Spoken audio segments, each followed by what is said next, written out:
Architecture mentale. Cet épisode d'Architecture mentale vous est présenté par Kombu.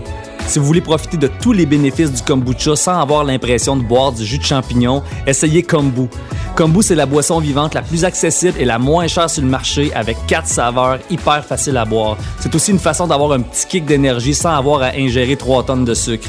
Visitez kombudrinks.com pour commander en ligne et entrer le code promo Architecture mentale en un mot au moment de passer la commande pour bénéficier d'un rabais de 10%. C'est au kombudrinks.com et le code promo, c'est Architecture mentale en un mot.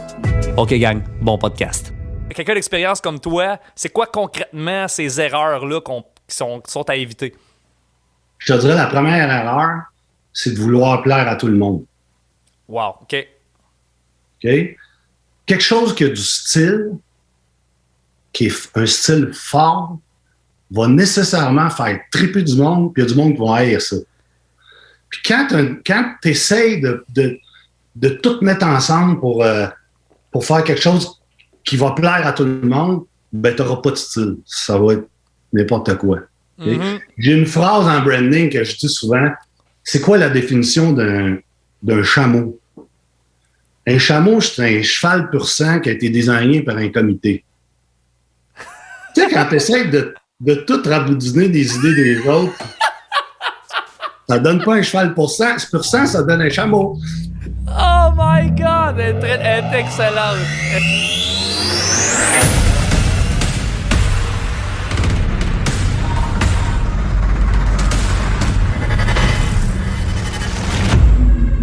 Vous écoutez Architecture mentale parce que vous voulez apprendre à vous connaître et vous maîtriser pour arriver à vous construire une vie à la hauteur de vos rêves.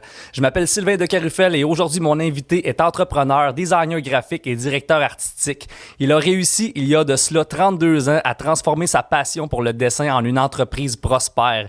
C'est un visionnaire et un leader positif qui dirige son équipe avec humilité et respect. Son entreprise a conçu et revampé des images de marques de grandes compagnies comme L'Oréal, Oasis, Marcel, Fairly, Del Monte, Lise Wattier, Neutrogena, Biomed Pharma et Olimel, pour ne nommer que celle-ci. C'est aussi un guitariste hors pair et un être humain d'une grande profondeur. Je vous présente le fondateur et PDG de Studio D, Louis Desilets. Bienvenue à Architecture mentale. Merci Sylvain, ça fait plaisir d'être là. Hey, c'est un immense plaisir de te recevoir. Je t'avoue que quand je te l'ai demandé, j'étais comme, il va-tu vouloir? Tu sais, ça a été comme naturel, là, tu sais. Pourquoi pas? C'est super cool. Écoute, t'as un parcours hallucinant. T'as de l'expérience, tu sais, ça sent bon sens. Je veux dire, t'as 32 ans d'expérience d'entreprise. Puis j'ai goût de commencer en te posant une question, parce qu'il y a beaucoup d'artistes qui écoutent le podcast, parce que j'ai beaucoup d'artistes dans mon entourage. Puis t'es un artiste à l'origine, je veux dire, t'es un artiste visuel puis un musicien. Est-ce que, avant de te lancer en affaires, est-ce que tu avais un certain préjugé envers l'entrepreneuriat? Est-ce que tu avais un blocage face à ça? Parce que c'est le cas de beaucoup d'artistes de voir l'entrepreneuriat d'une façon un peu négative, tu sais. Fait que y a-tu un blocage que tu as été obligé de transcender pour arriver à ça? Ouais, bonne question. Pas un blocage, non, mais en fait, moi, c'est arrivé un petit peu par la porte d'en arrière, dans le sens que quand j'ai commencé à travailler dans mon domaine, j'ai un tempérament de leader à la base. Moi, je suis dans ma personnalité, tu sais, je suis comme ça. Tu sais, quand à la petite école, mettons, tu sais, j'étais genre président de ma classe, des trucs de même. Fait que j'ai toujours aimé ça un peu, tu sais, être leader, là, puis bon, organiser mes affaires, tu sais. Fait que j'ai un peu cette nature-là. Maintenant, quand j'ai commencé à travailler, à un moment donné, je travaillais dans une boîte, puis là, à cause que j'avais des aptitudes techniques qui étaient bonnes, je me faisais pas confier des mandats de création dans mes jobs. Tu comprends? OK. Parce qu'ils voyaient que... Puis, regarde, j'ai pas le même âge que toi. Là. Quand j'ai commencé à travailler, on travaillait à mitaine, tu sais. On n'avait pas d'ordi, là. Fait qu'il y avait des habiletés techniques qui allaient avec la job, tu sais. Il y avait les illustrateurs, ils travaillaient au airbrush. Puis moi, j'étais capable de couper des friskets, des trucs difficiles. Fait que mes boss, ils me donnaient ça, tu sais.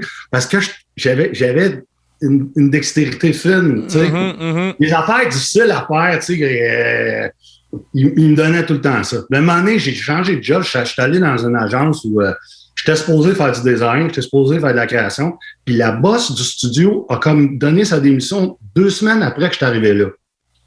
Écoute, j'avais comme 24 ans, là, OK. 25 ans. Puis là, le boss est venu me voir et il dit, on aimerait ça que tu deviennes le directeur du studio. J'étais là, what? Parce que probablement qu'ils voyaient en moi que j'avais ce qu'il fallait pour faire ça, je ne le sais pas. Moi, je dis, oh ouais, tu sais. Fait que là, je me suis ramassé boss de ce place-là avec des.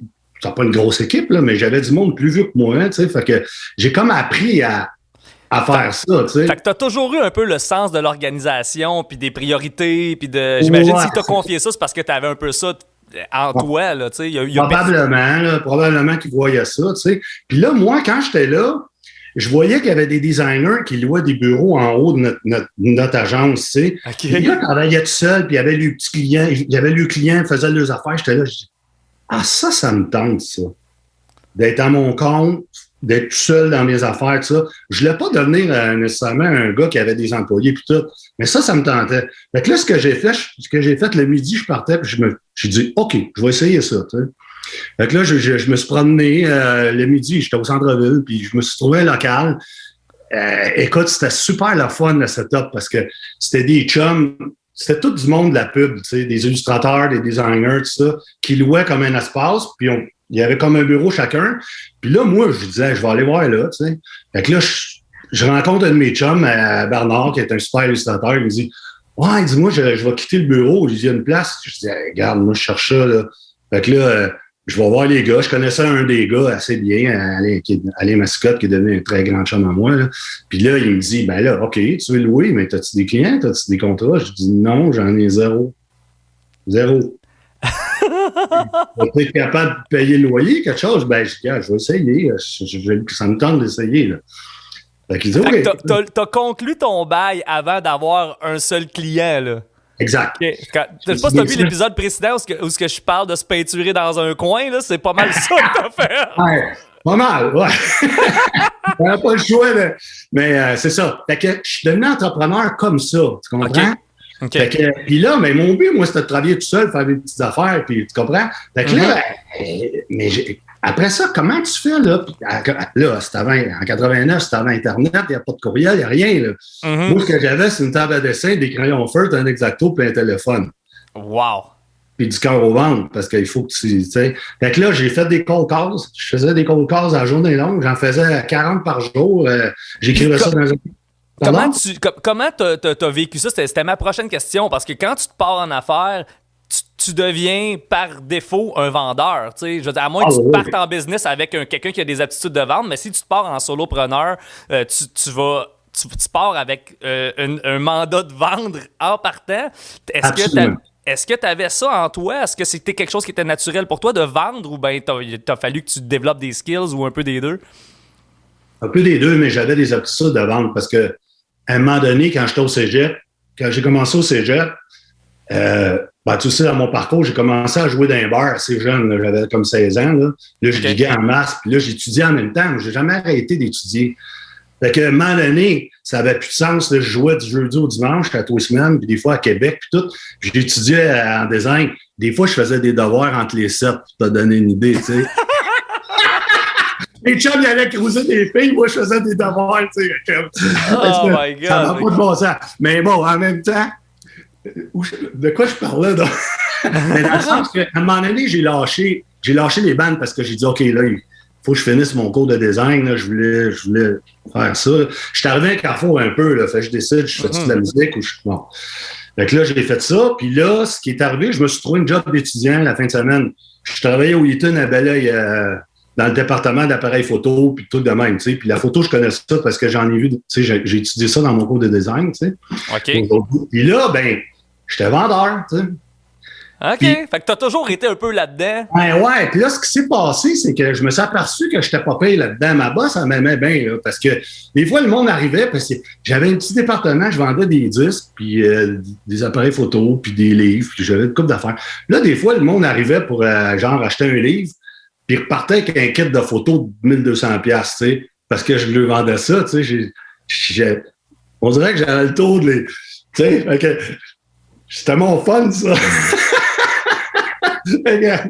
C'est ça. Fait que je me suis aperçu que j'avais quand même des aptitudes de vente à ce moment-là. OK. Et après ça, Après ça, le côté vente, ça, faut pas minimiser ça là, quand on est en affaires, dans n'importe quoi. Il faut soit se vendre nous-mêmes ou vendre notre produit, nos services. Ça, je te dirais, c'est assez primordial. Ou si tu n'en as pas, il faut que tu trouves quelqu'un qui le fait pour toi. Parce que... Ouais, c'est ça, exact. Si tu n'as pas des aptitudes de vente, autrement dit, s'il n'y a pas de vente, il n'y a pas de business. S'il y a pas, tu sais, je veux dire, le cash flow vient de quelque part. Si tu veux que ça grossisse, si tu veux qu'il se passe de quoi. Puis ça, c'est une autre affaire que je m'efforce de renforcer à chaque podcast. C'est que, vu qu'il y a beaucoup d'artistes qui l'écoutent, tu sais, je veux dire, si l'objectif c'est d'arriver à vivre de ton art, ben vivre de ton art égale avoir une business égale faire de la vente, tu sais. Fait qu'à quelque part, t'as pas le choix d'être vendeur, tu sais. Même si tu dis, je vais m'engager un booker, ben faut que tu réussisses à vendre ta salade au booker, tu sais. Fait que, à quelque part, il y a plein de ventes qui se passent à plein de niveaux, tu sais. Autre question, quand tu as parti ça, puis probablement que c'est encore le cas, il y a des portions de temps ou des rushs où regarde, tu fais de l'overtime, tu travailles 28 heures par jour, tu dors probablement pas beaucoup. C'est quoi, au début, puis aujourd'hui, qui te drive à faire ça? Tu sais, c'est-tu comme la satisfaction du client ou bien... Comme tu dis, au début, tu avais un idéal de lifestyle. Autrement dit, quand tu as vu les gars qui travaillaient à haut de toi, tu as dit, moi, je veux vivre de cette façon-là. Fait que tu travaillais à achever un lifestyle. Aujourd'hui, c'est quoi? Est-ce que tu as encore une vision qui te drive ou bien tu es dans le maintien de ton entreprise? C'est quoi qui fait en sorte que tu es encore là puis que tu te lèves le matin avec la drive que tu as parce que tu en as toute une? Je te dirais, moi, ce qui m'habite et qui me drive, c'est vraiment la satisfaction des clients. Moi, je suis une espèce de jongleur. Là. Je suis comme le lien entre les employés et les clients, puis je m'arrange pour que tout le monde soit content. Okay. Puis ça, j'aime ça. Moi, je suis vraiment axé sur les gens. J'aime le monde, moi. Je suis un gars de people. Et c'est ce que je trouve le plus dur en pandémie, c'est de pas voir le monde.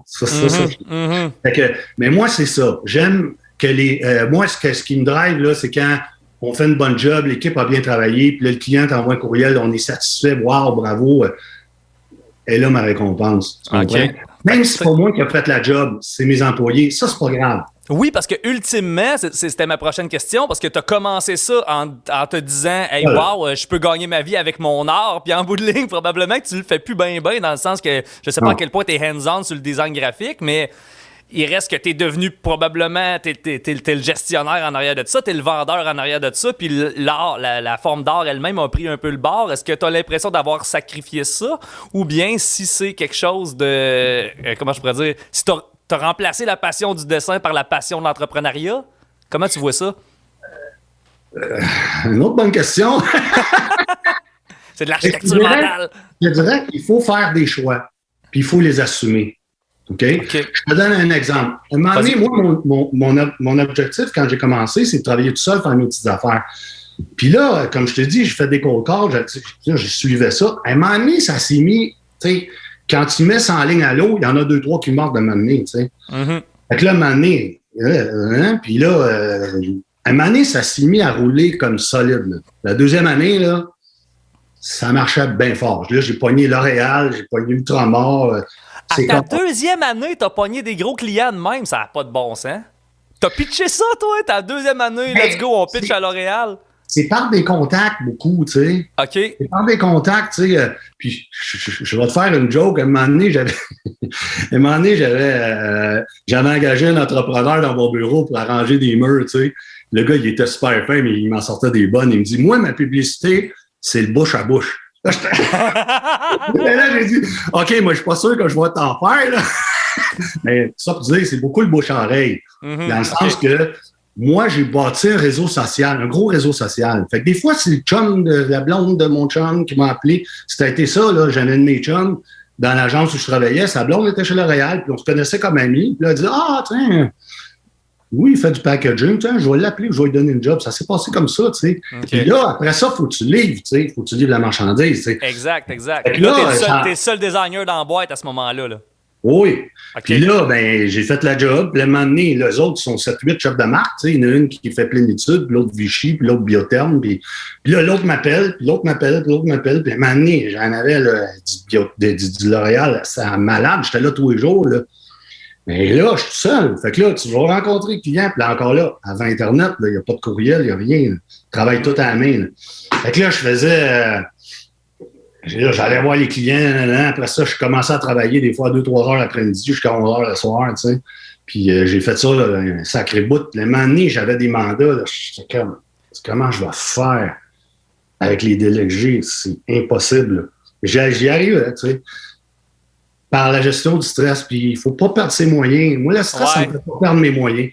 Fait que c'est ça qui est arrivé. Puis à un moment donné, ça a déboulé. J'ai fait, tu sais, j'ai eu des cas, j'en revenais pas. Là. J'ai dit, OK, Ultramar m'appelle, OK, on a une promotion pan-canadienne. OK. Puis là, j'avais, écoute, là, je me pointe là, tu sais, le gros bureau, tout. Mon compétiteur, c'était une agence qui était 40 dans le bureau, tu sais. C'était panne. Fait que moi, j'en faisais une, puis moi, il faisait l'autre. Mais moi, j'avais mon bureau sur Sainte-Catherine, donc ils ne savaient pas que j'étais tout seul, les autres, tu sais. En autant que je livre la marchandise, tu sais. Fait que je l'ai fait, tu sais. OK, là, on touche un point intéressant. T'as-tu prétendu dans ton attitude? Est-ce que... Non, OK. J'ai bien dit, on est une big agence. J'y disais, moi, je prenais un mandat parce que je savais que j'étais capable de le faire. Okay. J'ai toujours été honnête. S'ils me demandaient, vous êtes combien? Je suis tout seul. Mais ils ne me le demandaient pas, tu sais. Fait que, tu ne me le demandes pas, je n'ai pas besoin de le souligner, parce que là, il y aurait peut-être eu à la chaîne, on va dire, donc, il va-tu réussir, là, tu sais. Ouais, sauf qu'il y avait des références encore, il ne m'appelait pas pour rien, là, tu sais. Fait que là, je faisais la job, puis là, bon, là, je pense qu'à ce moment-là, j'avais 5 000 $ dans le compte de banque, puis juste imprimer la job, ça coûtait comme 35 000, tu sais. Fait que là, moi, il fallait que je fronte ça, puis tu sais. Puis là, après ça, c'était genre, t'imprimes ça, tu t'occupes de shipper à travers le Canada, dans les stations d'essence. Ça n'a pas de sens. OK, fait là, ça, c'est malade, ça. Il y a bien du monde qui vont s'empêcher de réaliser leur rêve parce qu'ils ont peur qu'une situation comme ça leur arrive, OK? Ouais. C'est quoi ton attitude? Là, t'es là, t'as 35 000 $ à sortir de ta poche, t'as 5 000 $ dans ton compte en banque, t'as probablement t'as des trucs à shipper que t'as jamais fait ça de ta fucking vie. Là, c'est quoi? Tu vas-tu chercher de l'aide? Tu vas-tu... c'est quoi ton premier réflexe? C'est quoi le... Est-ce que... OK, je vais même plus fondamentalement que ça. Tu t'assois-tu avec un cahier pour checker tes problèmes ou c'est quoi ta façon de débroussailler les problèmes? Ben là, il y a beaucoup de questions là, dans ce que tu dis. Puis j'en ai une au hasard, là. Ce que j'ai fait, à ce moment-là, j'ai appelé l'imprimeur. Parce que lui, il avait déjà fait des promos avec d'autres agences. OK. Donc là, je dis, OK, regarde, moi, là, je te le fonderai pas, cet argent-là. Fait que, je me souviens plus ce que j'avais fait exactement. Je pense que j'ai dit, inquiète-toi pas, tu vas être payé. J'ai juste promis qu'il serait payé. Puis si j'aurais pas été capable, je l'aurais payé. J'aurais trouvé de l'argent quelque part. Mais ça ne m'est jamais arrivé. J'ai jamais eu de financement de banque, moi. Jamais, jamais. Wow! J'ai toujours fait mes affaires avec mon argent. Ton crédit, tu l'as pris dans tes fournisseurs, puis tu as fait des ententes avec les autres. Premièrement, je suis un gars hyper prévoyant. Moi. Quand ça va super bien, je ne suis pas du genre à flyer puis m'acheter une Porsche, puis je suis pas de même. J'empile, puis quand ça va plus dur, ben j'ai du cash, je suis capable de... J'ai toujours un bon cash flow, moi. Fait que je suis pas énervé avec ça, tu sais, à cause de ça, tu sais, j'ai un train de vie assez bas par rapport à mes moyens, tu sais. C'est tellement fondamental ce que tu viens de dire là. C'est la base de tout. Ouais, c'est ça. C'était quoi l'autre question? Tu dis que les problèmes, qu'est-ce que je fais? Ben, ouais, c'est ça. Ta façon de dire, tu sais, mettons, là, t'as trop de deadlines, t'as trop de tâches, je veux dire, c'est quoi, comment je pourrais dire, c'est quoi ta méthode de résolution de problème? Si t'en as une, ou bien c'est très intuitif, ou bien t'es très cartésien, t'écris tout, puis tu checkes le pour les comptes. Moi, je me décris souvent comme un mini-wheat. Okay. J'ai un côté livré, puis j'ai un côté dry, tu sais. Okay. Je suis à la fois créatif et cartésien. Puis les deux embarquent selon les situations, tu sais. Dans le sens que, évidemment, j'aurais pas toffé longtemps dans ce business-là si j'avais pas un certain talent de création, parce que j'ai réussi à faire ça. Mais je suis aussi un côté cartésien, dans le sens que quand, là, c'est sûr qu'il fallait que je sois organisé, tu sais, j'avais pas le choix, là. Fait que oui, j'ai toujours eu des listes de jobs, puis les priorités, puis des trucs de même. Puis quand j'ai un problème, quand je vois là, comme, wow, OK, là, premièrement, je fais jamais des moves, je prends jamais des décisions sur le coup de l'émotion. OK. Je suis pas un gars qui travaille en coup de tête, moi. Je suis pas comme ça. On a tous des opinions et des émotions. Après ça, qu'est-ce qu'on fait avec? Comment on les gère? La question est là, tu sais. Fait que là, moi, quand à un moment donné, c'est overwhelmed, là, je suis comme, wow, OK, attends une minute. Là, première affaire que je fais, je décide de rien, je panique pas, parce que ça donne rien. C'est pas... Fait que là, je fais des listes, je m'organise. Après ça, je prends un petit break pour respirer, prendre une petite marche, m'aère l'esprit. Puis là, je décide. Là, c'est mon côté. Là, j'étais cartésien. Puis quand je décide, des fois, c'est l'intuitif qui embarque, tu sais, dans le sens que des fois, je suis mon gut feeling, là. Qu'est-ce que je fais là, pour régler ce problème-là? Tu sais? Des fois, puis là, je te parle de ça à tous les niveaux. Ça peut être un conflit avec une personne. Des fois, on décide de laisser aller ou d'aller voir la personne puis d'en parler parce que c'est quelqu'un qui est significatif pour toi puis tu veux régler ça. Tu sais? Fait que moi, c'est comme ça que je vois ça. C'est toujours de ramasser les éléments, prendre un petit break, y penser, décider, puis go. Après ça, il faut être dans l'action, par exemple. Parce que quand tu as un problème, puis tu t'en occupes pas, ben il va te péter dans la face, là, c'est clair. Là, mais bon, ceci étant dit, après ça, quand la question de trop de job, j'ai entendu un moment donné dans un autre podcast que le prix à payer qu'on a à payer, tu sais, quand on est entrepreneur, puis ça m'a interpellé parce qu'il y a un prix à payer pour être entrepreneur. Il y a des côtés très positifs. Pour moi, c'est le sentiment d'accomplissement. C'est ça qui me drive, moi. OK. Puis dans le travail, en général, pour que les gens soient heureux, il faut qu'il y ait cette impression-là de s'accomplir. Puis peu importe la job que tu fais, tu sais, il y en a qui... Oui? Tu fais la même chose avec tes employés. Est-ce que tu sens que tes employés ont ce besoin-là de sentiment d'accomplissement? Tu penses-tu que c'est quelque chose d'universel chez tous les êtres humains? Je pense que oui, mais à des degrés divers. OK. Puis la manière que je vois ça, c'est que il y a plusieurs types de jobs. Tu sais, il y a des jobs qui sont pas complexes, puis il y a des jobs qui sont complexes. Puis il faut aller puis c'est pas... je respecte les gens, puis les gens qui font des travaux pas complexes, c'est des personnes qui valent autant que des personnes qui font des jobs complexes, tu sais, parce qu'on a besoin de tous ces gens-là dans une société. Un gars qui lave le plancher, on a besoin d'un gars qui lave le plancher, parce que sinon, ça serait tout sale, puis on rentre dans un hôpital, on ne veut pas que ça soit sale. Fait qu'il est importante, cette personne-là. Moi, quand je parle à des gens, je parle pas à un compte de banque puis un job, je parle à une personne. Okay. J'ai dit, Chuck, moi, je respecte le concierge dans notre building autant que le président de la compagnie de mon voisin de palier, là. Tu sais, si le gars, il est fin, puis c'est un humain intéressant. Si le gars, c'est un asshole, ça, c'est une autre histoire. Mais des assholes, il y en a dans toutes les sphères de la société, tu sais. Exact. Fait que c'est un peu comme ça, je vois ça, tu sais, j'essaye de... Là, je me suis perdu, je me souviens plus c'était quoi ta question. Correct, c'est ça l'avantage d'avoir un podcast, c'est qu'on peut dériver d'un bord puis de l'autre, tu sais. Mais en fait, ma question, mettons, tu dis que le sentiment d'accomplissement, c'est vraiment ça qui te drive. Puis on parlait du prix à payer pour être un entrepreneur. C'est quoi cette contrepartie-là? C'est quoi cette... parce que le reward, c'est le sentiment d'accomplissement. Puis le dark side, c'est quoi? Le stress. OK. Puis comment tu deals avec ça personnellement? Ah, écoute, au début, comme je te dis, en général, moi, je pense que ça en prend du stress. Tout le monde en a besoin un petit peu. Parce que sinon, t'es mort. Tu sais. La vie est plate. T'en as besoin d'un petit peu. Il y a du stress qui est négatif, qui est vraiment destructeur. Puis il y a du stress qui est générateur de créativité puis de drive. Tu sais. Fait que comment tu balances ça? Moi, j'ai jamais été bien stressé par je vais-tu être capable de faire la job, je vais-tu trouver des bonnes idées? Non. Moi, c'était arriver d'un délai, parce que des fois, les délais étaient vraiment malades. Ils sont encore malades, là. Je veux dire, nous autres, ça va vite, là. On est dans un feu roulant. Le train, il va à 200 000 à l'heure, là. Fait que ça, faut que tu sois capable d'aider avec ça. Cette vitesse-là, là, tu sais, quand ils disent en anglais, là, if you can't stand the heat, don't stay in the kitchen, là. Ouais. Mais moi, dans mon monde, à moi, ça va vite, puis il faut que tu sois capable de suivre ce beat-là, sinon tu n'es pas à ta place. Là, tu sais. Fait que moi, je l'ai géré. C'est sûr qu'au début, j'ai eu des périodes, c'était très tough. Là. Écoute, j'ai fait des insomnies. Puis quand j'ai appris ça, si j'en dormais plus, là, tu sais, Non, ça, tu as dit que. Non, j'ai eu des bouts, j'étais stressé vraiment. Là, aujourd'hui, tout le monde appelle ça de l'anxiété, je sais pas, mais c'était pas de l'anxiété parce que j'ai jamais pris de médicaments ou quoi que ce soit, mais je veux dire, j'étais stressé. Là.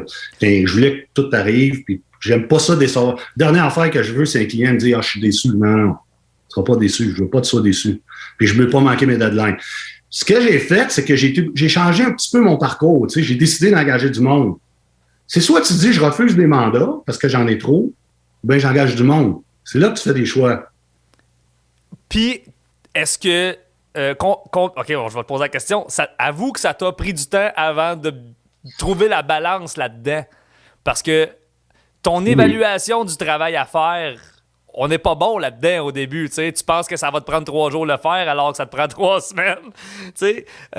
Est-ce que tu as développé des outils et des trucs vraiment pour améliorer ton évaluation du temps que ça va te prendre pour faire un projet versus le monde qu'on est, versus, c'est quoi les outils que tu utilises pour arriver à avoir une évaluation juste? L'évaluation, honnêtement, c'est pas que j'ai pas trop de difficultés avec ça. Okay. C'est pas quelque chose qui a été tough pour moi, ça. Tu déconstruis le projet en tâches, dans le fond, pour regarder comment... Tu sais, mettons, je te dis, j'ai besoin de logo, j'ai besoin de mon image de marque, telle affaire, tout dans ta tête. C'est quoi le calcul qui se fait? Bien, il faut que je le remette dans 2 jours. Fait que si je le remets dans 2 jours, ben il faut absolument que j'aille 2-3 idées à soir, puis 3-4 autres demain, puis... Fait que tu t'assois, puis tu le fais, c'est tout, tu sais. Puis il faut que tu...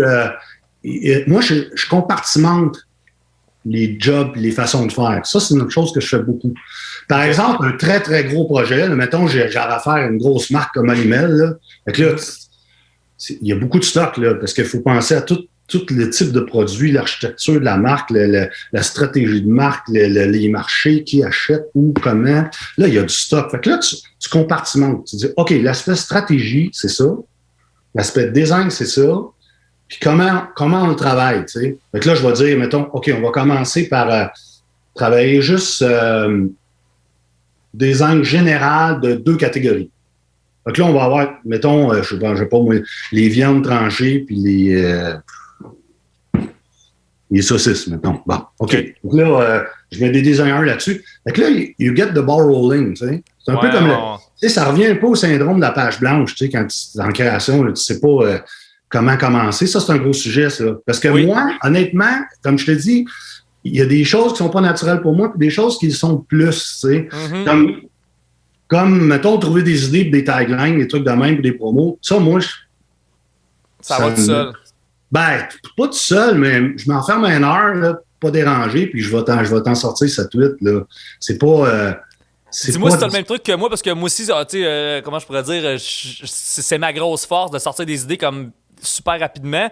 Puis mon truc, c'est de sortir des mauvaises idées, tu sais. Sors plein de mauvaises idées, parce que si tu essaies d'en sortir rien que des bonnes, tu vas bloquer, tu sais. Fait qu'il faut que tu sortes de la shit, puis à un moment donné, il y en a 2-3 bonnes qui sortent dans le lot, tu sais. De tous les créateurs que je vois qui ont de la difficulté puis qui ont le syndrome de la page blanche, c'est toujours à cause d'une espèce de croyance que les génies sortent que du bon stock, tu sais. Exactement. Exactement. Fait que des fois, tu te dis, si tu penses que tu vas sortir quelque chose de génial, c'est la première affaire, tu vas bloquer. Fait que tu brainstorm, tu écris des mots, n'importe quoi, puis là, tu pars quelque chose avec ça, puis à un moment donné, tu commences un premier design, même si c'est de la merde, tu as commencé à travailler. Pendant ce temps-là, puis oui, c'est exactement ce que tu dis. Tu t'en fais plein, puis à un moment donné, il y en a 3-4 là-dedans qui sont bonnes. Là. Tu sais, c'est comme les artistes qu'on entend, là, des fois, là, ils disent ils ont écrit 35 tonnes, puis ils ont sorti un album de 12 tonnes, tu sais. Exact. Mais moi, ça m'a fait capoter, parce que quand tu m'as envoyé ton portfolio, tu m'as montré tous les designs de Fairly que vous avez fait. Écoute, sont toutes hot. Pour vrai, j'ai checké. Puis tu sais, c'est une marque que je connais bien parce que j'étais là au cégep. Puis c'était comme distribué dans les machines. Puis écoute, tous les designs sont hot. J'aurais pas été capable de trancher parce qu'ils sont tous super modernes, sont tous super slick, tu sais. Puis t'es gentil, je l'apprécie, mais ce que t'as pas vu, c'est les autres qu'on a fait que j'ai pas présenté. Voilà. Ce que t'as vu, c'est la présentation. OK. Puis quoi, vous n'avez présenté quoi, 15, genre? Ah, des fois, écoute, je suis sérieux, là, sur les grosses jobs, là, je peux faire des fois 75 d'ailleurs. 75 des ans. Wow! C'est une méchante job de sélection après ça, de dire comment. Non, mais des fois, avec le back and forth de clients après, là, OK, essayez ça, parce qu'il y a des straps, des fois, on présente au chef de marque, qui présente au VP, qui présente au président. Puis là, après ça, il y a d'autres demandes ici et ça. Des fois, là, écoute, on en fait des designs, là. C'est puis débile. Ça prend du jus, là. Ça prend du jus faire ça. OK, je reviens avec rencontrer les deadlines puis tout ça. Ouais. Parce que là, je te parle de ça, c'est ma bête noire présentement, OK? Comment tu gardes ta santé puis ta forme au travers de deadlines qui n'ont pas de bon sens? Parce que, tu sais, à un moment donné, tu te dis comme, OK, ça va être un rush, je vais passer 2 semaines, puis tu sais, regarde, il faut que je dorme, faut que je réduise mes heures de sommeil, il faut que je mange ça slide, puis tu sais, mais il faut que je livre, tu sais. Mais là, à un moment donné... C'est parce qu'il y a tout le temps un deadline qui arrive. Il y a toujours comme une autre affaire. Puis là, à un moment donné, si t'es toujours dans le rush, puis que tu sacrifies tout le temps ton sommeil, puis ton exercice, puis ta nutrition, la santé prend le bord, le cerveau prend le bord, puis ton efficacité descend, tu sais. Fait que c'est quoi tes guidelines pour t'assurer de garder la forme? Tu sais, je veux dire, y a-tu un moment où ce que tu vas dire... Ça me dérange pas de dormir 2 heures par nuit pendant une semaine, mais pas plus que tant, ou bien tu fais comme non, mon sommeil c'est sacré, ou bien c'est quoi tes guidelines?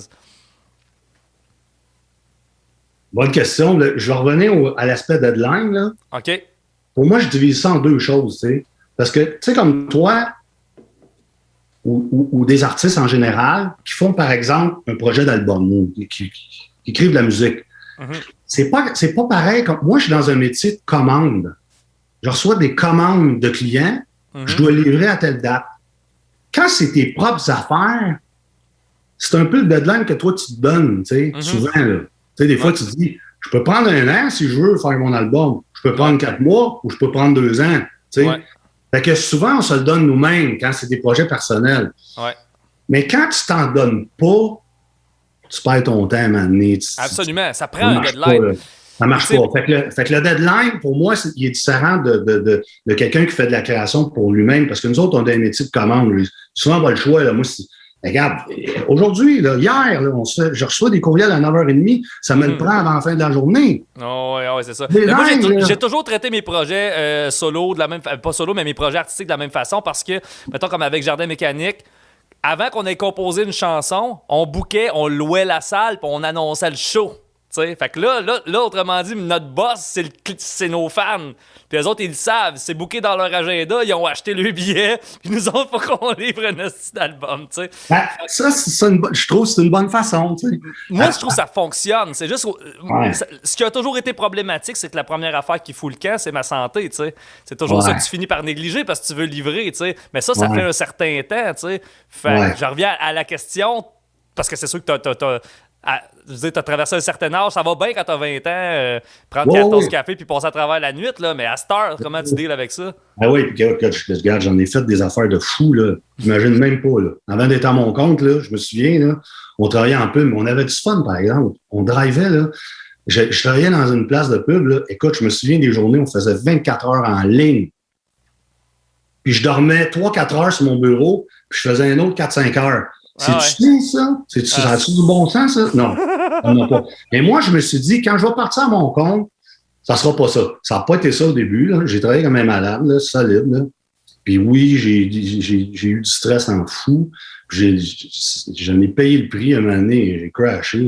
Crashé. J'en ai parlé. J'ai eu un problème de santé sérieux là, à la fin trentaine. Là. Fait que là, j'ai dit, j'ai pas fait une dépression, rien. Là.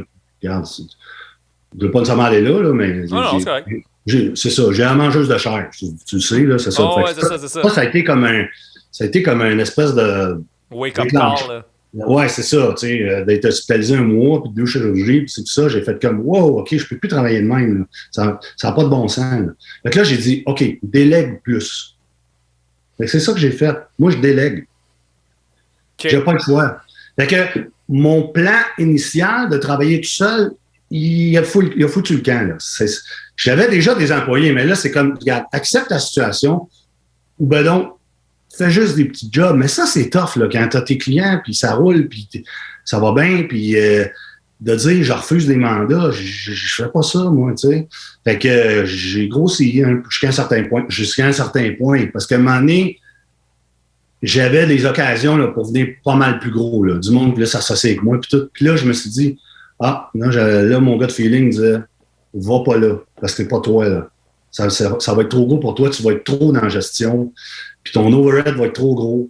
Puis ça c'est vraiment pas là qu'il faut que tu ailles. Oui, je me le parlais à moi-même. Là. OK, c'est intéressant. Pas là. Ça, c'est too much. Fait que j'ai jamais été plus que 7-8 dans ma boîte. Là, parce que ça correspondait pas au lifestyle que tu voulais avoir. Parce qu'en bout de ligne, là, présentement, c'est toi le boss, c'est toi qui gères ton horaire à quelque part. Fait que tu dois te rapprocher de l'objectif initial que tu avais, qui était de travailler tout seul, parce que tu voulais de la liberté d'horaire. Liberté que tu as aujourd'hui, peut-être même un peu plus que ce que tu avais imaginé. Non? Aujourd'hui, j'ai plus. Ben, c'est sûr, je suis pas rendu en même. Là, je suis dans le dernier droit de ma carrière, moi, là. Je travaille moins que je travaillais, ça, c'est clair. Je n'aurais pas pu continuer cette beat-là. J'ai plus l'énergie que j'avais quand j'avais 30 ans, la drive, que j'étais fou, là. La capacité aussi de gérer bien des projets en même temps. Je sais pas comment je faisais à cette époque-là, mais des fois, je n'avais jusqu'à 40 ou 45, là, puis tac, tac, tac, envoie ça au photographe, là, il a besoin de ça, tac, tac. J'avais le cerveau multitâche débile, tu sais. Ça marchait, on dirait que je sais pas pourquoi, j'y arrivais, tu sais. J'étais sur mon X, puis je drivais, puis ça y allait, tu sais.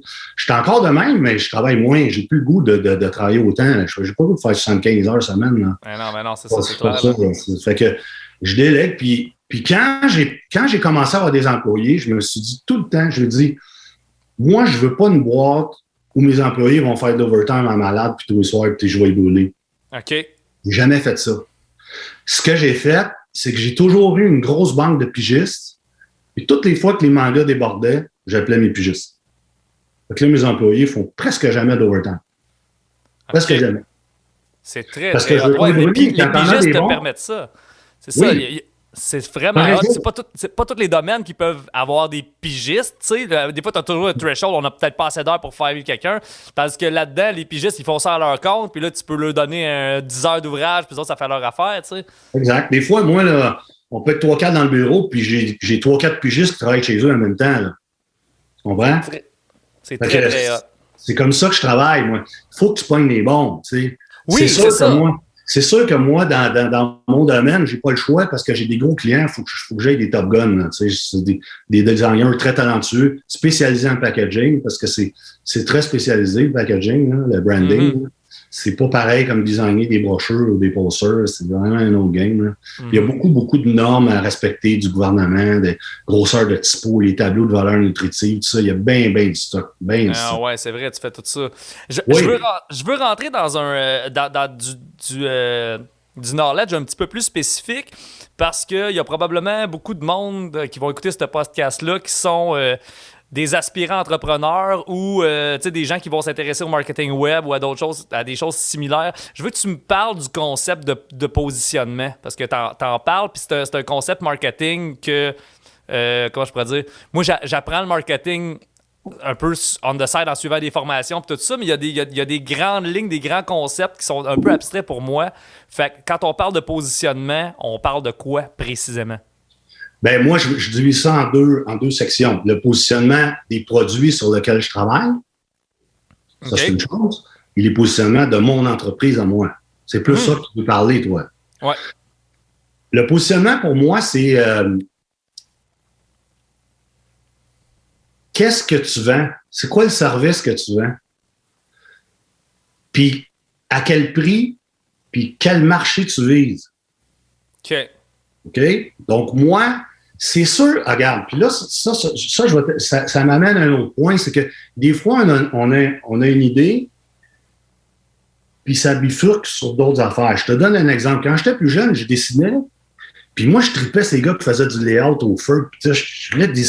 Finalement, je voulais être illustrateur. Puis quand j'ai commencé en sortant du cégep, j'ai eu des contrats d'illustration parce que j'étais un peu à mon compte avant de partir Studio D. J'ai en 2 jobs, j'ai fait à peu près 1 an là, dans le sol chez mes parents. Puis là, j'avais des contrats d'illustration. J'avais pogné ça. Je faisais des livres d'enfants d'école. Tu sais. Je dessinais des illustrations. Ça marchait, j'avais plein de contrats. Probablement parce que j'étais un bon vendeur. Mais honnêtement, j'étais assez poche illustrateur. OK. Puis, sauf que je m'en rendais pas trop compte, mais je me suis... Là, je suis allé travailler dans un studio d'illustration où là, j'avais des vrais illustrateurs, des gars qui étaient dans des Major League, puis qui...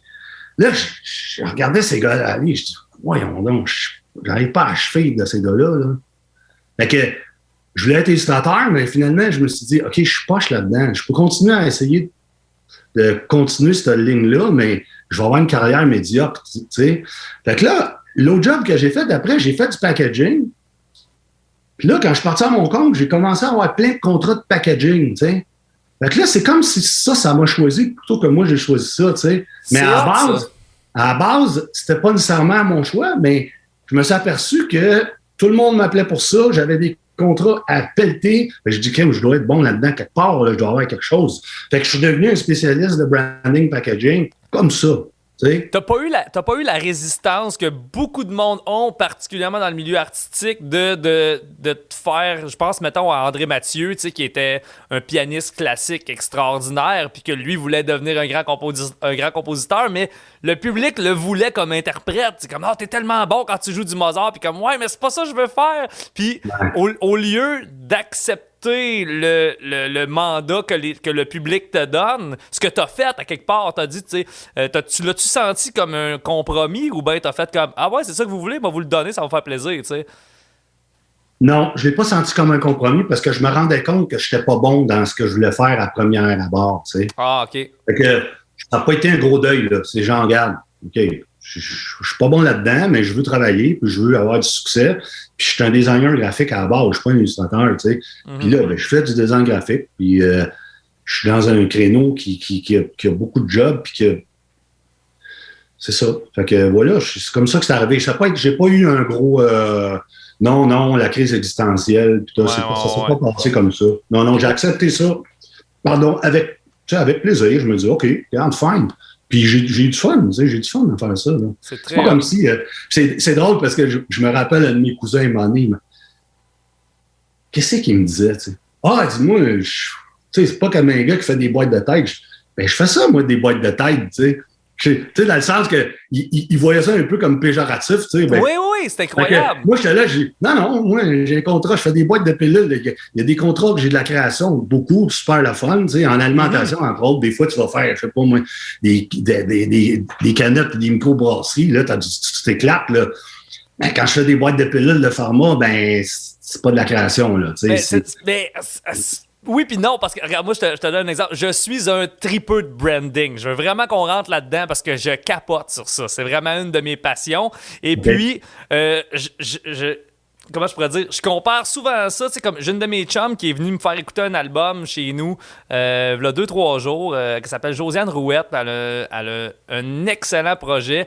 Puis son dernier album, puis ses photos, puis son look vestimentaire, puis tout est tellement cohérent, tout est tellement homogène, puis ça, cohérent. J'ai dit ton projet, c'est comme une boîte de biscuits Oreo. Parce que pour moi, je trouve que Oreo, tu sais, ça goûte ce que l'emballage a de l'air, tu sais, puis le logo. Puis je trouve tellement tout est parfaitement packagé que, comparativement, mettons, aux biscuits que ta grand-mère a fait, qui sont super... Ils sont aussi bons que les biscuits Oreo, mais sont tous un peu imparfaits. Ils ont pas... tu sais, ils goûtent pas... Ils sont pas standardisés, tu sais. Puis ce qui peut être une qualité dans certains domaines, mais je tripe sur l'uniformisation d'un brand. J'adore cet aspect-là. Puis c'est tellement facile de se planter là-dedans. Fait que je t'amène... je sors du sujet du positionnement, puis je t'amène sur... C'est quoi les erreurs de branding qu'un débutant fait tout le temps?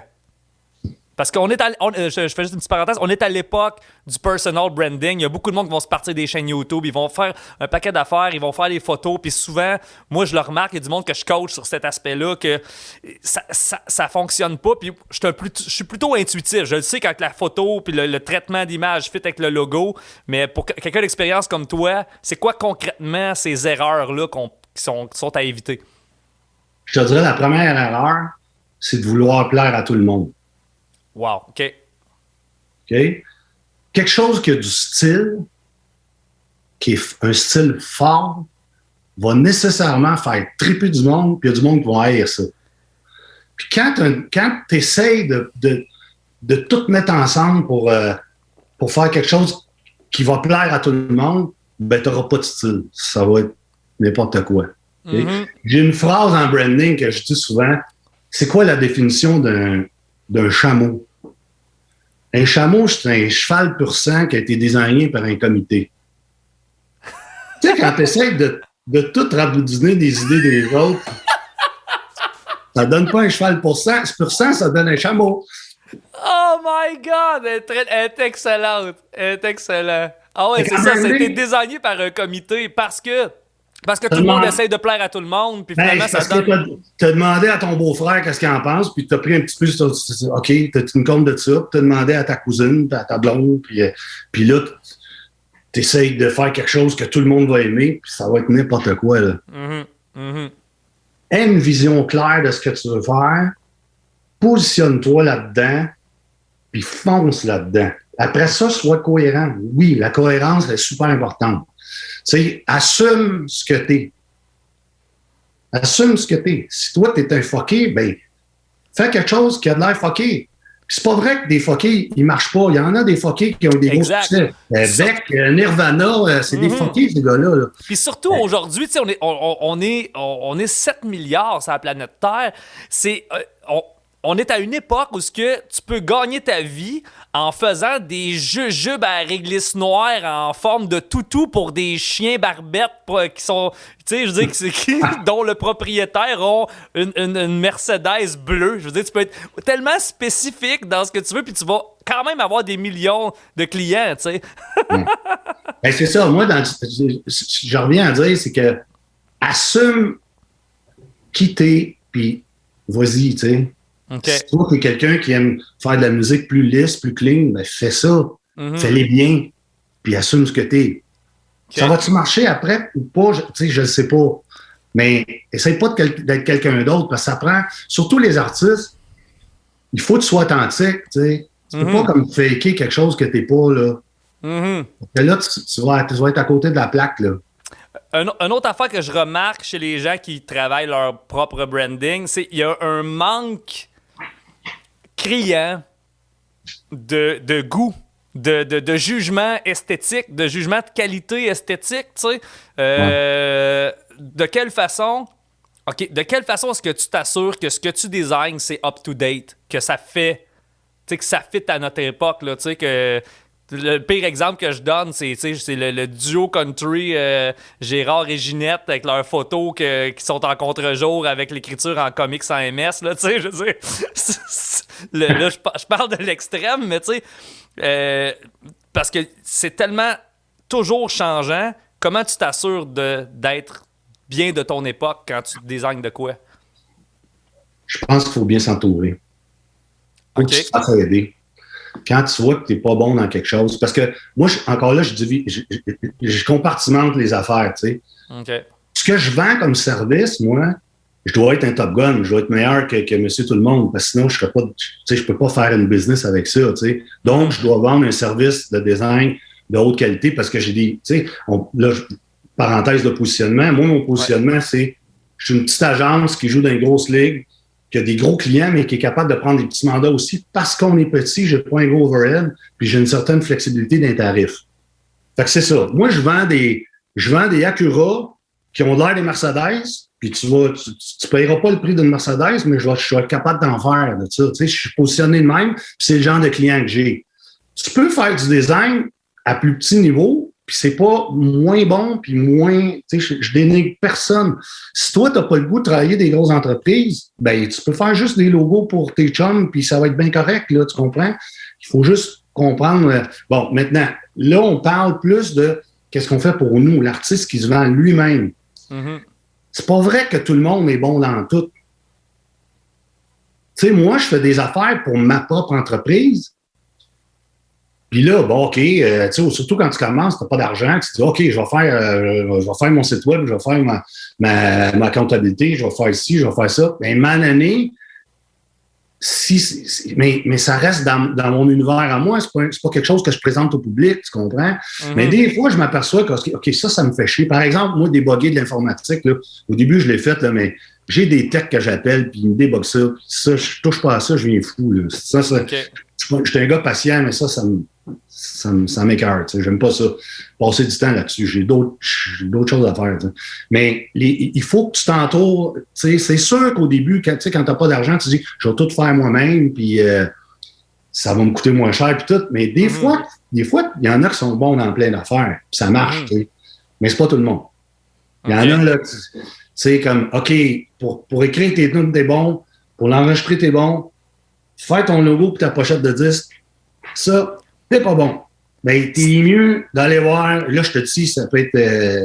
Puis même là, j'ai dit, hey, écoute, je te donne un exemple. Leonard Cohen, il a sorti un album à un moment donné, ça s'appelait, je pense que c'était Modern Problem ou quelque chose de même.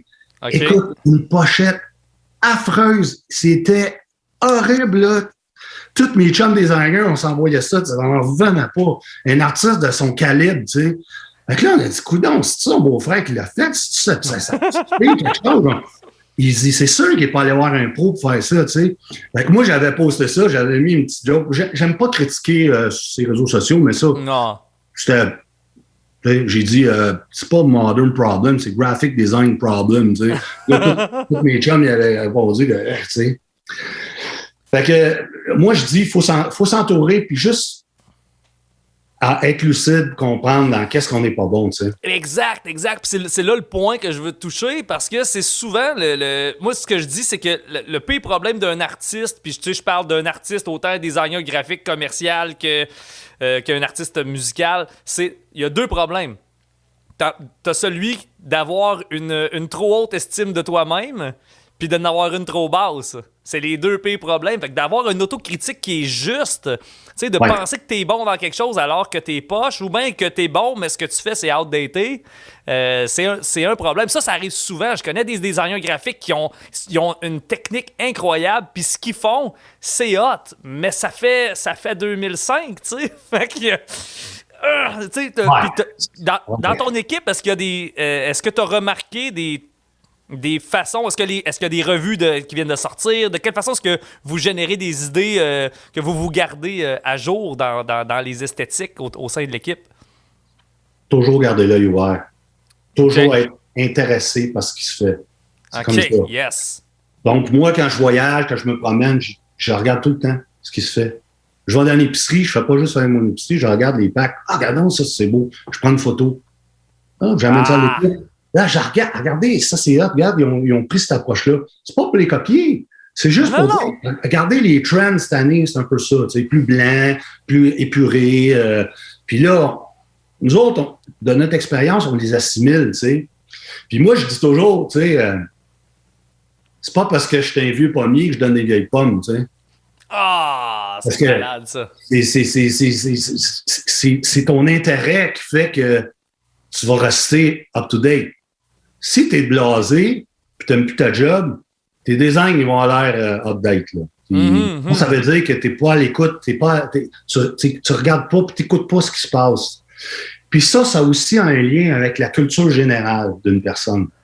Okay. Moi, je pense que pour être un bon designer, puis un bon artiste, il faut que tu cultives ta culture générale. Il faut que tu sois intéressé à plein d'affaires.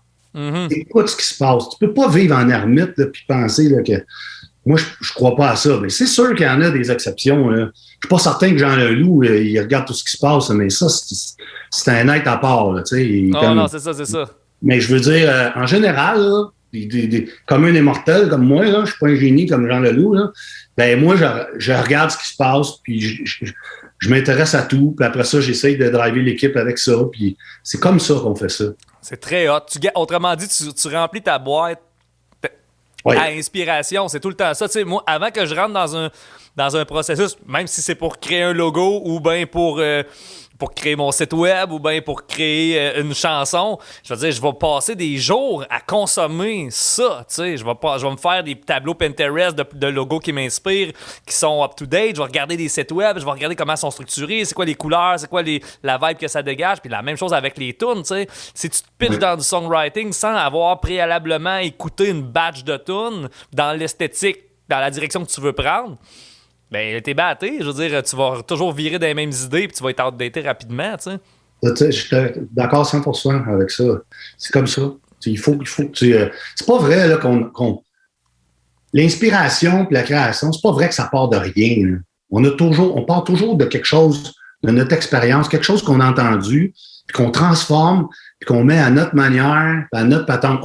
On crée notre univers à partir de qui on est puis des expériences qu'on a. Parce que pour moi, là, une personne, c'est ce qu'on est comme personne. On a une génétique qu'on ne peut pas changer, puis on est le résultat de notre éducation, d'où on vient et les expériences qu'on a eues dans nos vies. Mm-hmm. C'est ça un artiste. Après ça, c'est comment tu canalises ça en faisant de la création. Exact. Et là, puis si tu arrêtes de tout te regarder et tout écouter, moi, je pense que c'est contre-productif. C'est pas vrai. Tu sais, des fois, j'entends des clients, des fois, ils vont me dire j'ai vu quelque chose que j'aime, mais je veux pas te l'envoyer parce que je veux pas t'influencer. Non. Influence-moi. Je ne copierai pas. Je veux juste savoir où tu vas aller. Exact. Donne-moi plus d'infos possibles que tu veux, puis on va arriver au point que tu veux. Parce que moi, je dois satisfaire un client. Je le fais pas pour moi. Tu sais, ça c'est la différence entre un métier de commande, faire de la création sur commande, de faire la création pour un artiste qui sort ses choses, tu sais. Ben, tu vois, je le perçois pas comme si différent que ça, parce que, ultimement, là, c'est vraiment ésotérique ce que je vais dire, mais ultimement, t'es ton propre client, tu sais, dans le sens que si tu travailles pour toi, t'essayes de te satisfaire toi-même, t'essayes d'atteindre le standard que tu t'es fixé. Puis moi, j'ai toujours dit, si t'es pas ton artiste préféré, je veux dire, la satisfaction client est ratée, là. Tu sais, je veux dire, t'as pas le choix. Faut que tu sois ton band préféré, ton peintre préféré, dépendamment de l'art que t'as. Fait que, il faut que tu comprennes c'est quoi tes attentes puis que t'essaies de les rencontrer, tu sais. Fait que, autrement dit, puis là, je trouve que t'as débunké un mythe incroyable, pis ça fait du bien d'entendre quelqu'un qui a de l'expérience dire ça par rapport à l'inspiration, tu sais. C'est qu'on a l'espèce de croyance que c'est un truc divin qui vient du ciel, tu sais. Puis honnêtement, j'ai eu peut-être 3 expériences de même, là, de me lever le matin avec une toune au complète que je sais pas d'où c'est que ça vient, c'est même pas dans le style de ce que j'écris puis de la pondre comme ça. Mais généralement, on modifie ce qu'on entend, on fait des mélanges, on fait plein de trucs de même, tu sais. Puis des fois, c'est sans t'en rendre compte, tu sais. Oui, exactement. Puis l'autre façon que je fais, c'est que oui, il y a une portion qui est inconsciente, mais quand tu l'assumes aussi, de dire comme, regarde, je vais faire, mettons, comme une façon que je crée, c'est littéralement de déformer volontairement quelque chose. Tu sais, quand t'es dans un deadline qui n'a pas de maudit bon sens, mettons qu'il faut que j'écrive une batch de tunes, de 10 tunes pour un projet X dans 2 semaines, ben c'est pas compliqué. Je vais prendre une tune de Ozzy, mais je vais mettre les accords d'une tune des Beatles avec des paroles de Jean Leloup, puis tu sais, je vais modifier tout ça, puis regarde, 2 heures plus tard, j'ai une tune, personne va savoir aussi que j'ai pris l'inspiration. Oui, puis ça se peut qu'elle soit bien bonne, ta tune. Là. Oui, exactement. Puis, who cares que tu t'es inspiré? Je veux dire, c'est pas vrai que les gens... T'as raison, là, c'est comme ça. Après ça, il faut juste connaître la ligne entre... Je suis trop proche de ce que j'ai entendu, parce que là, exact. Tu fais le copiage. Ça, c'est pas ça qu'on parle. Mais même à partir de là, à partir du moment où tu juges que t'es trop proche, ben modifie ça, paf, c'est réglé, tu sais. C'est ça. Ou écrire nos tunes, tu sais. Exactement, ou écrire un autre, tu sais, tout simplement.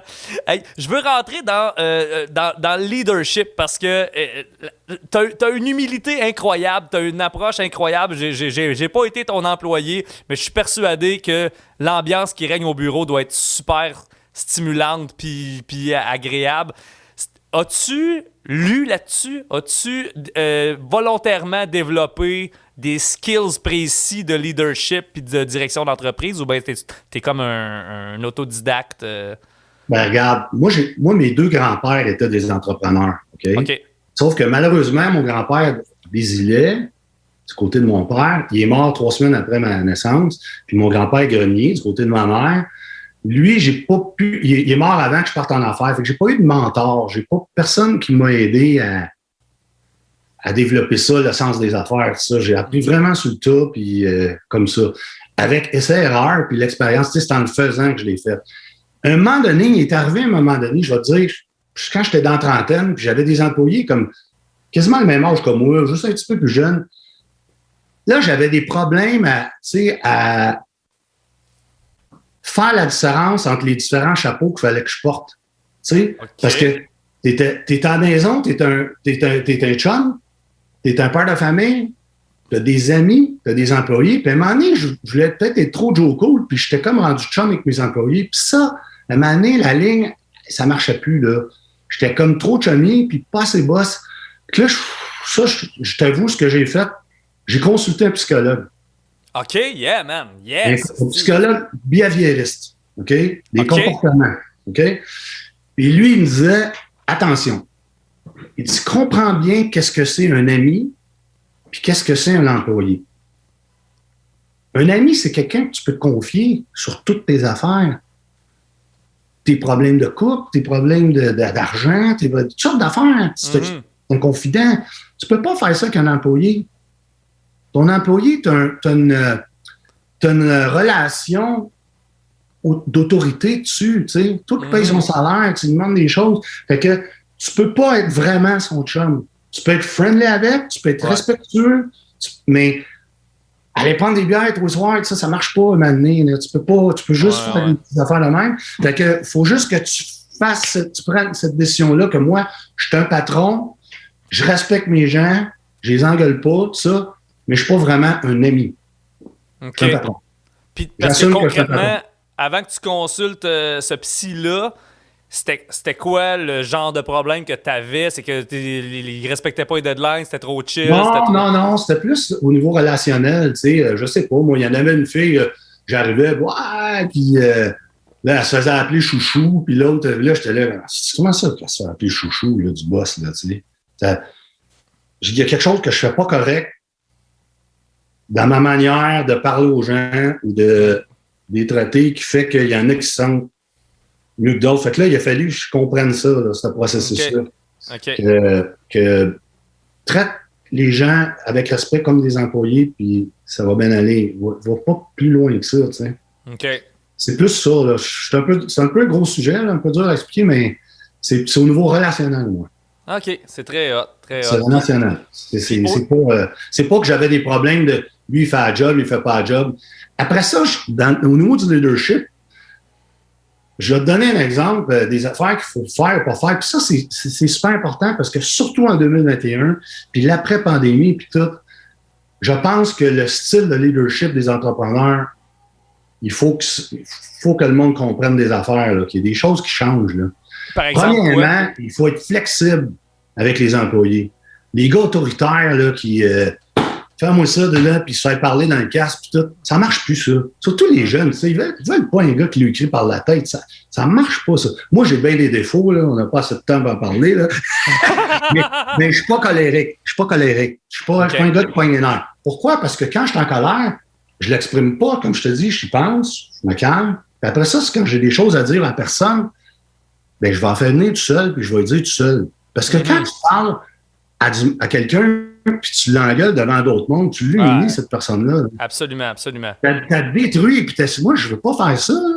Tu fais pas ça, ça se fait pas. Puis il y a des patrons qui font ça, tu sais. Puis des fois, tu te dis, OK, on est en 2021, là. Tes employés, surtout quand ils sont bons, là, puis tu les tiens, là, faut que tu t'arranges pour que le monde veuille travailler pour toi, là. Exact. Surtout dans des métiers spécialisés comme ça, de trouver quelqu'un qui est talentueux, qui est de qualité. S'il est bon, il va parler de toi. Si t'es un boss, si t'agis comme un trou de cul, ben là, ça va se savoir vite, puis t'en auras plus d'employés, là, tu sais. Exactement. C'est exactement ça. Faut que tu donnes le goût aux gens de travailler pour toi. Ça, c'est en les respectant. Puis en étant inspirant aussi. Est-ce que tu te donnes une espèce de mandat de montrer l'exemple à quelque part sur certains aspects? Ça, c'est une bonne question parce que je fais comme plus la même job qu'eux, tu comprends? Je délègue. Moi, c'est des seniors qui sont autonomes, là, ma gang. Là. Donc, j'ai pas trop besoin d'être de lui dire quoi faire et puis tout. J'ai dirige de temps en temps. Je vais te dire, mon rôle, c'est beaucoup la gestion, le service à clientèle, la vente, diriger la création. Puis des fois, les designers, des fois, ils sont bloqués un peu parce qu'ils ont sorti plein de bonnes idées, puis le client demande d'autres affaires, et puis ils ne savent plus comment. Fait que là, moi, des fois, je lui dis, OK, essaye ça, parce que moi, j'ai un regard extérieur un peu, là. Un peu comme un réalisateur d'album, là. Pas lui qui a créé tout, mais il entend ça, il fait comme, OK, toi, t'es trop dedans, là, depuis 4 mois, là. Ouais, Moi, c'est ça. j'ai une autre idée, là, pour faire ça, puis là, il t'amène ailleurs, des places que tu pensais pas, là. C'est un peu ça que je fais, moi, avec mes employés, tu sais, parce que je design plus réellement, j'ai plus le temps, tu sais. Ça fait un certain temps de ça, tu sais. Mais rôle d'inspirant, tout, moi, je pense que c'est juste d'être moi-même, puis essayer d'être le plus cool possible, puis d'avoir du fun dans les projets, là, tu sais. Des fois, je dis à ma blonde, je dis, tu sais, il faut être à son affaire, puis il faut être tête dans nos trucs, mais la vie, c'est pas juste payer des factures puis travailler fort, c'est aussi avoir du fun. Il faut balancer les deux. Puis idéalement, de balancer les deux en même temps si on est capable. Pourquoi une activité plate, on peut pas mettre du fun dedans? Si on fait la vaisselle, on met de la musique cool, puis on essaie d'avoir du fun. Ça a l'air anodin, mais c'est tellement plein de sagesse que tu viens de dire là. Mais moi, je pense qu'il faut intégrer des aspects ludiques dans le quotidien, dans des choses simples de la vie. Puis des fois, je reviens à l'accomplissement. Pour moi, l'accomplissement, c'est pas nécessairement l'objectif qui est important. C'est, es-tu heureux quand tu fais ça? Est-ce que ça te remplit de, est-ce que tu as un sentiment d'accomplissement? T'as-tu quelque part du fun? C'est sûr que la job parfaite, elle n'existe pas. Il y a des affaires pas le fun qu'on fait dans nos jobs. Tout le monde est comme ça. Mm-hmm.